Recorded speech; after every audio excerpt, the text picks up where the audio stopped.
Hey, and thank you so much for purchasing this resource. This is the form that I use for late work and resubmissions from students. So I'm going to show you, the form itself is very simple. I'm going to show you a couple of ways that you can tweak this.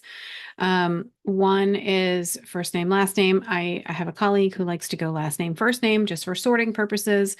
Class, you can either do class or course, depending on how you teach. You can also add in, so if you have, let's say chemistry and physics, then you can also say course and then also class period. So you can help sort that way as well.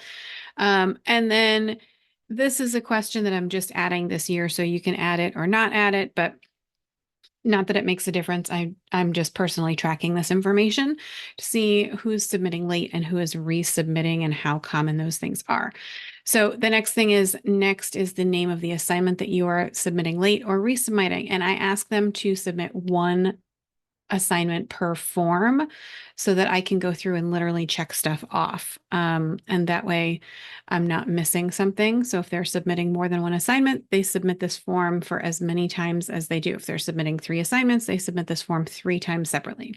And then the last thing is they only have one option here, is that I understand my current assignments take priority and that it may take up to 2 weeks for my teacher to update my grade, right? So over here in the responses, I always link to sheets. So I'm going to create a new spreadsheet for this so that all of my answers will be put here. There's a timestamp and whatnot. And that way I have all this information where I need it. And I'm going to close that out and then we're going to go to settings, right? So settings, I don't make it a quiz because that's dumb. Responses. Now this is up to you. I am actually going to try this year to do verified only, and I'm going to have them get a copy of this form just to make things easier.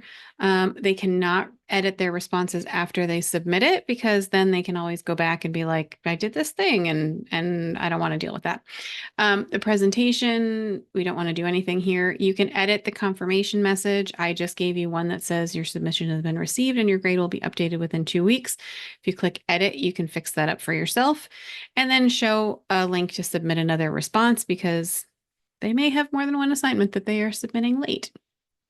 And of course, we have this here. Now, one of the things that you'll notice is that if you're collecting emails because of this, this might actually change your thing. So you might need to create a new copy. And now the email address is here. Now, I like to do this actually. I like to create the sheet first and then add the email addresses because I don't care about their email addresses, but this way they get a copy of their form, but the email address is way over here at the end where it's not going to get in my way or like something I have to sort through.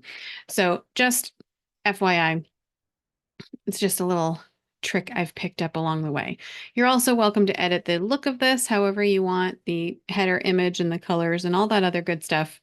Feel free to edit away. You will not hurt my feelings, but this makes life so much easier as you are going through and collecting late work or resubmissions.